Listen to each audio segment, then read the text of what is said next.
Madam Speaker, and her grandson Thomas. As well, I'd like to welcome Mayor Muriel Bowser and Jose Andres. If I might, when words are no longer heard and numbers grow too big, art must step in. As a visual artist, I was compelled to humanize this pandemic. When the numbers got too big, they became too easy to dismiss. And thus, I've created in America with the help of the public. There's one white flag planted here for every individual whom we have lost to COVID. There had to be individual flags because individuals matter. When it was intimated that our elderly should sacrifice themselves for our economy, I was horrified. When people found out that communities of color were disproportionately affected and yet people were clamoring to open up, I was horrified. Every individual life matters. Yours, mine, and all of theirs. I planted this central array so that it would reflect Arlington Cemetery. Arlington has 270,000 headstones. As you can see, we're beginning to approximate that number. The difference is, at Arlington, that is where we have buried those who have protected us. Here, we are honoring those whom we have not protected. This weekend, I planted another 2,000 flags. We need to take a pause and realize that we are living through the most historic moment of our lifetimes. This is the largest mass casualty event in the United States that we have evidenced. And that's one of the reasons why we've created this art, to give us a moment to understand our loss. If you haven't lost someone who you love, you have lost jobs, you have lost businesses, you have lost the ability to hug each other. We have lost the human touch. And yet, that is one thing that I love about this art. It reminds us that the one thing we do have is compassion and each other. A few days ago, I witnessed a deaf man console a complete stranger who had lost his uncle the day prior. Over the weekend, we had an emergency room doctor come and write the names of 12 patients whom he had lost on flags. And then he rushed back to his next shift. That's compassion. And maybe that's what patriotism really should be. Instead of just being busy wrapping ourselves in iconography and demanding our individual rights, maybe we have reached a point where patriotism needs to be caring for one another and showing compassion. This has become a national place of mourning. We've had people already visit from Long Island, New Jersey, Indiana, the Carolinas.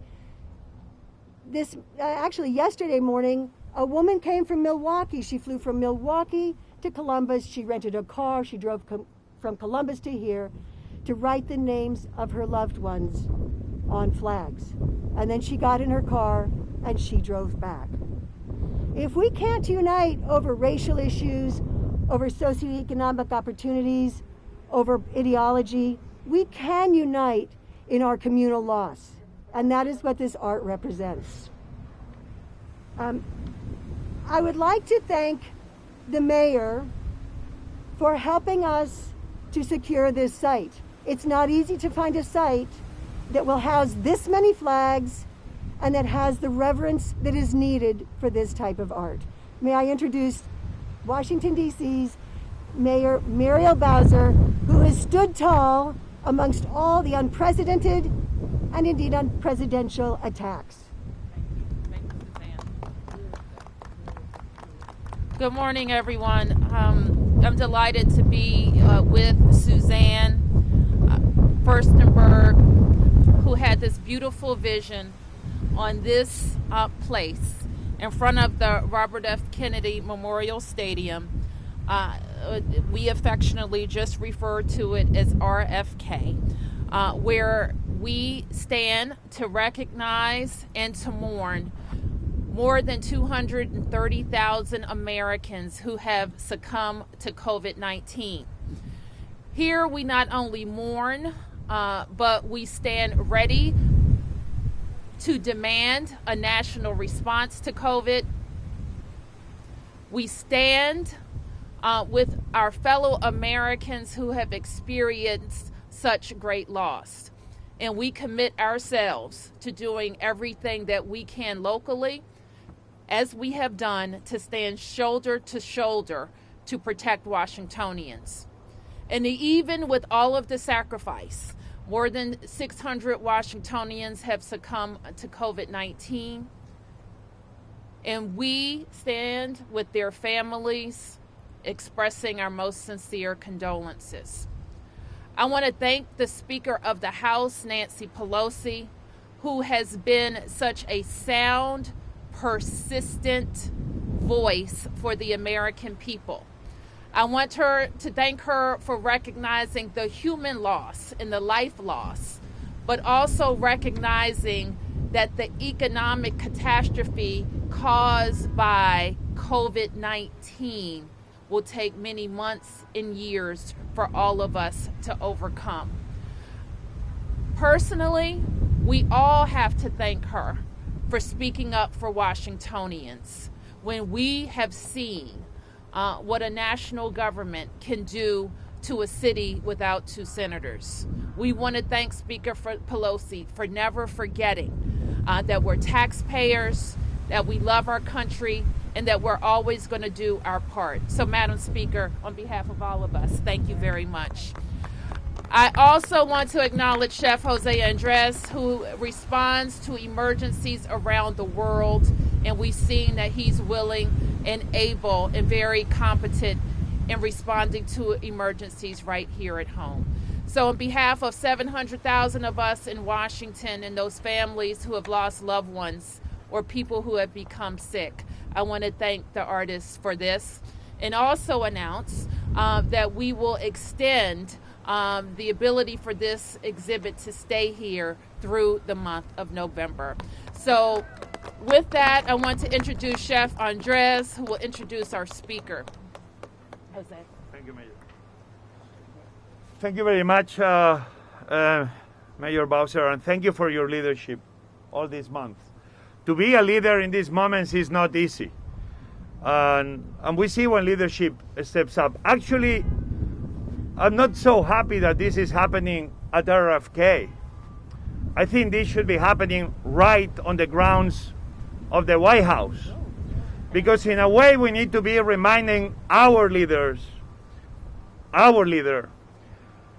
that to die shouldn't be political. To live shouldn't be political. Should be the very simple right that every single man and woman under one flag that live in America is what our leaders should be doing, taking care of we, the people. My mom was a nurse. My father was a nurse. These flags here symbolize many of the nurses and doctors that die trying to protect the lives of others. Doctors and nurses at the times didn't even have a simple 10-cent mask to try to save their lives. So here I am as a proud Spanish immigrant, one more guy saying, unfortunately, this count is gonna keep increasing. And we need leadership that will make sure that every American life counts. So without further ado, I wanna be introducing a person that I cannot believe she's so brave to be without a coat. If you talk about in these days that we talk about a strong man, let me introduce you a strong woman, Speaker Pelosi.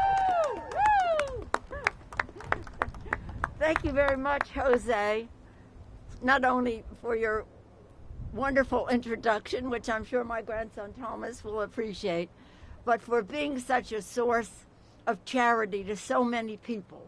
Whether it's a government shutdown and people didn't have jobs and were not being paid, you fed the people. Whether it was hurricanes, earthquakes, whatever happens, fires, you are there to feed the people.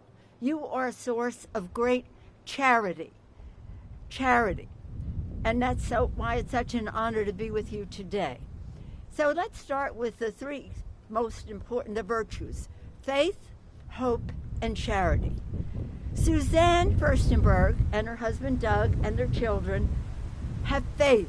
They believe that the arts will send a message to make the change that is necessary.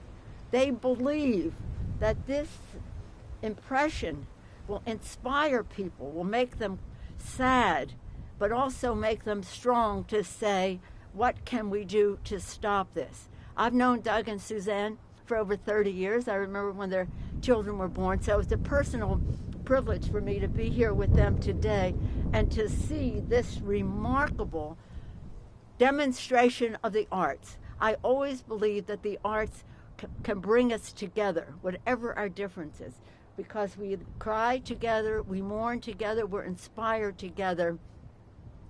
And that faith, if you didn't have faith that it could make change, you wouldn't be doing this.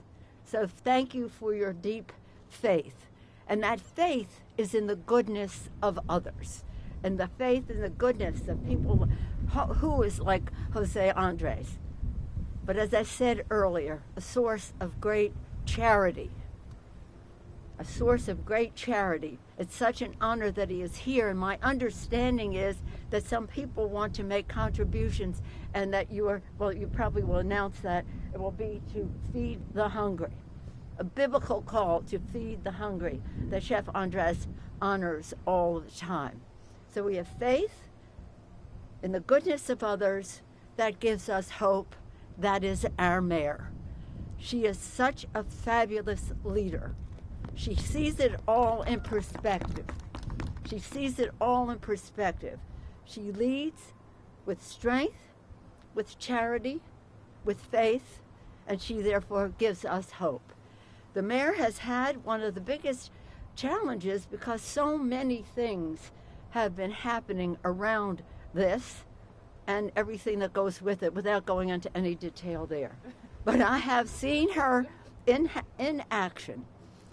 And it fills me with emotion to see her standing with John Lewis when he made his last appearance in Washington, D.C., on his way home to Atlanta, to go on his way home to heaven with the mayor at Black Lives Matter Plaza on that occasion. But it said so much, the visual.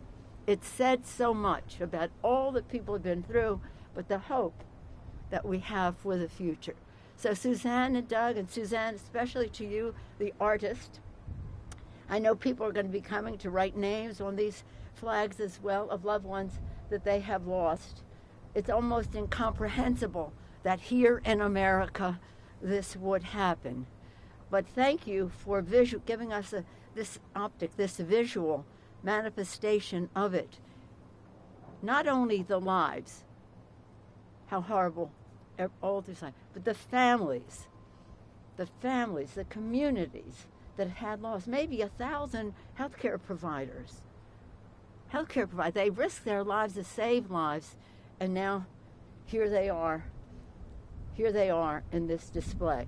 So thank you, Suzanne, for giving us this opportunity. How appropriate at RFK, because RFK devoted his life to faith, hope, and charity. So I'm honored to be here with all of you. I'm honored to be with my grandson and my daughter so that they could see what you made a decision to do and all that is involving your family to plant these flags. And Mayor, it's wonderful that it will be here until the end of November so that many more people can see this. Thank you all very much. Let us always pray. Thank you. Thank you so much, Madam Speaker. We'll now have you plant a flag. and Jose Andres as well.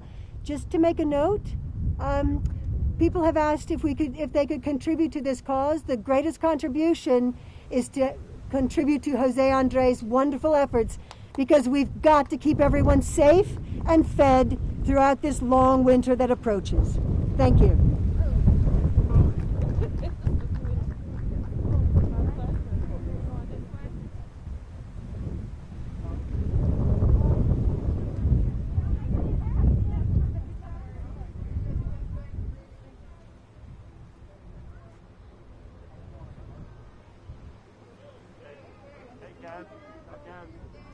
Carlos, fuck your back. Excuse me, please. No, you. Thank you.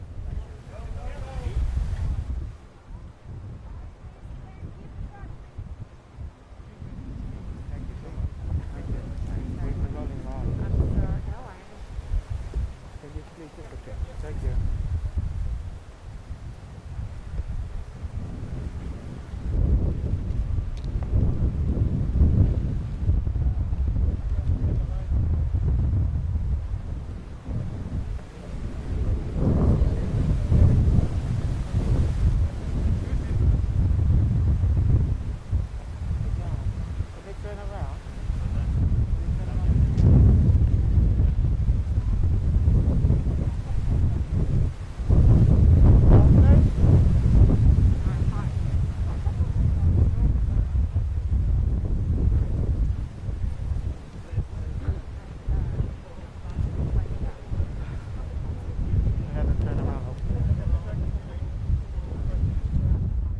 In an unprecedented time. I personally have never seen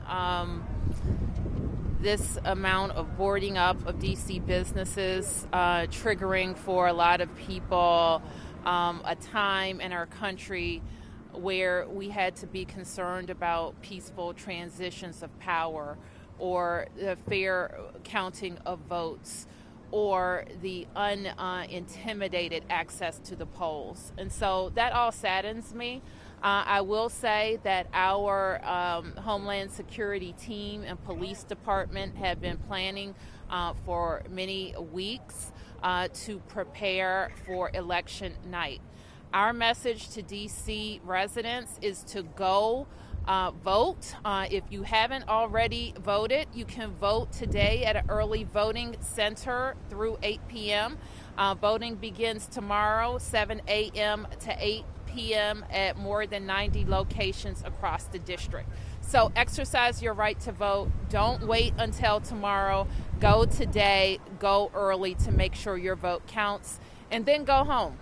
And be safe in your homes, and count on local and state officials across the country to make sure that every vote is counted, and that the winner of the election is announced when every vote is counted.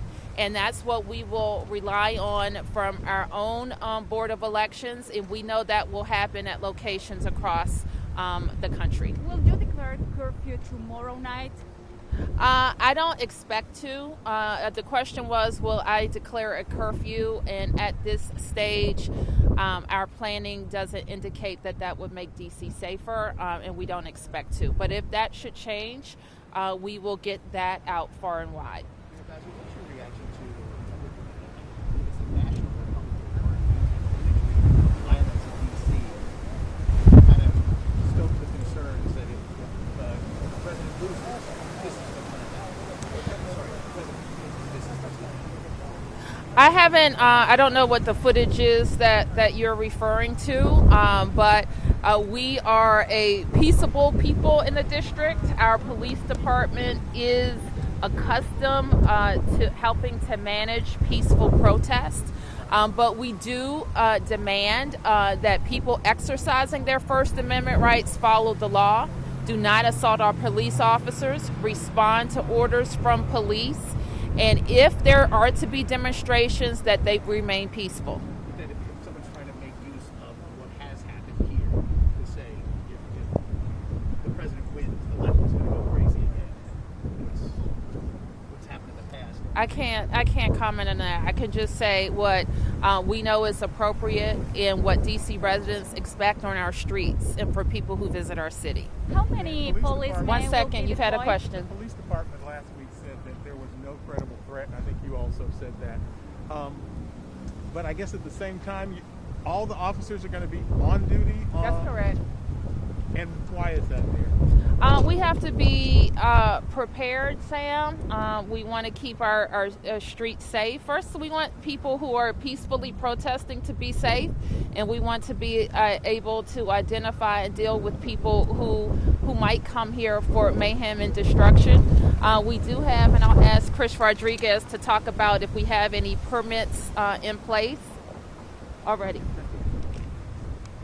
Thank you, Mayor Bowser. So we are, through the Metropolitan Police Department, tracking about a half dozen permits for First Amendment demonstrations for the election period.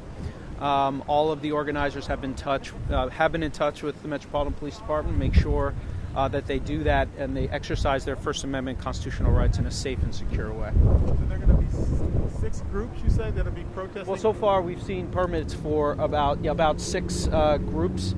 And again, they've been in touch with the Metropolitan Police Department, and they're making sure, through the Mayor's Special Events Task Group as well, that they're going to be doing that in a safe and secure way. But that's on election day. It's for Election Day and also for a couple days after the election as well. Can you tell us the posture of the National Guard? How many National Guard have been stood up? Who are they answering to? What will they be doing between now and the next few days? So I want to reiterate what Mayor Bowser and Chief Newsham said late last week, which is at this time the District of Columbia government has not requested any National Guard, DC National Guard resources. We have seen reports that the Park Police has requested National Guard personnel, but that did not come through district government. At this time, we don't see a need, unless the mayor directs us otherwise, we don't see a need for National Guard resources. And how many policemen will be deployed? I'm sorry? How many policemen will be deployed? How many police from the Metropolitan Police Department? As the mayor said, MPD is going to be fully mobilized for the election. Do you know how many National Guard have been deployed to the U.S. Park Police? I only saw what was in the press. The 250, I believe, was the number. You'd have to confirm that with the National Guard. Information you guys have that would warrant some businesses to board up just in case? At this time, we don't have, as Chief Newsham said last week, we don't have any credible or threats to suggest, or specific threats to suggest that there would be any reason to do that. Thank you. Thank you. Any other questions? Yes. Public schools on a day that the teachers are staging a sick out after the union has raised concerns about the safety, your principals union, your nurses union, parents as well. We're 1 week out from the staged and scheduled reopening. Why make that decision to change course at this point? Well, the teachers union has indicated that teachers won't show up. So we have to make some adjustments to the timeline to ensure that the workforce is in place, and we'll do that. Let me just say to everybody, we're in an unprecedented time, unprecedented for all of our government employees, including our teachers, and we have worked every minute in this response to our pandemic to ensure the safety of our employees, and that won't be any different for our teachers. We have made incredible improvements to our buildings. Parents and teachers are walking through our buildings in scheduled walkthroughs. And I'm very proud to say that all of the promises that we have made around our buildings, we will deliver on the timeline that we said we would deliver on them. So they will be perfectly ready on November the 9th. Time as to when you will open schools? We will open schools for care classrooms when all of the staffing has been secured. We plan to do that on November the 16th, but we will keep parents informed of that as we secure all of our staffing. They will be likely non-WTU personnel. So we will continue with care classrooms. As far as when teachers are going to return, we will continue to work with the teachers union. What we are unable to do is to say to parents and families and kids who need instruction in their school buildings that we're going to write off the entire school year. And I'm just not willing to do that. So we will continue to work with our teachers union so that our kids who've lost so much, keep in mind they've been out of school since March the 30th. March the 19th, I'm sorry. And we have to be able to give parents and kids an idea of when they're going to be able to return to school. Any other questions? Yes, I see Dr. Nesbitt is here. Dr. Nesbitt, can we get an update on the COVID numbers? It seems that we've had a week of the numbers trending in the wrong direction, and I'm wondering what you can tell us that means, particularly since we're headed into getting testing back from Halloween and then Thanksgiving and possible protests. But how do you read these last week of numbers? Sure, Mark. Unfortunately, the District of Columbia has not been spared from the rises in the number of COVID cases that we are seeing across the country. As you know, we have had concerns about what it would mean for a fall and winter season as people have more indoor activity as we go into the holiday seasons, and people may plan to spend more time with their family and friends in small gatherings, or even in some cases the traditional large family gatherings or other travel related activities. With that being said, as some people may have still had a traditional Halloween celebration, not only in the district but in neighboring jurisdictions that then spend some of their time working or doing social activities in the district in the coming weeks, we may see the impact of that in our daily reported cases. So we're in a space of observation from this past weekend's activities and how that may continue to impact our daily case rate. But again, as I mentioned, it's unfortunate that the district has not been spared from the increases that we've seen. But we do know that the actions that we take as a community can change our trajectory. If people social distance, wear their mask, practice those community hygiene activities such as washing their hands and staying home when they're sick, we can lessen the impact here.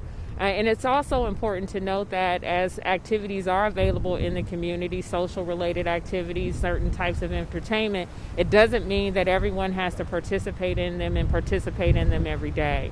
And being, again, very zealous and mindful of what we are doing as a community can, again, help us to keep that curve flattened and not stress our resources, both from a testing perspective as well as our healthcare system and hospitalization capacity. Okay, just a couple more. Anything else? Yes. Talk to us about President Trump said that his election night party, I guess, might be moved to the White House because of, I guess, your orders about the Trump Hotel having too many people. Could you talk to us about it? I can't explain what the White House or the RNC will do for election night. I can just say what our regulations are, and we know what our regulations are proving to keep D.C. safe. So that would apply to the Trump Hotel as well. As a reaction to how early voting has gone so far in the district, a lot of people have come out. Has that gone how you've been hoping in terms of smoothness? I think so. My only concern is that the early vote centers haven't been more full. And I hope that people will take advantage of early voting today and not have to stand in line tomorrow. Now, that's if more people come out tomorrow. It could be that most people have cast their votes. I'm not sure about that. I hope that's not the case because we still have the opportunity to just blow out our turnout numbers in a D.C. election. And so I hope that people will use today and tomorrow to go vote. Thank you, guys. Thank you. Chef, yes, please, Chef Andres and Suzanne Furstenberg for In America.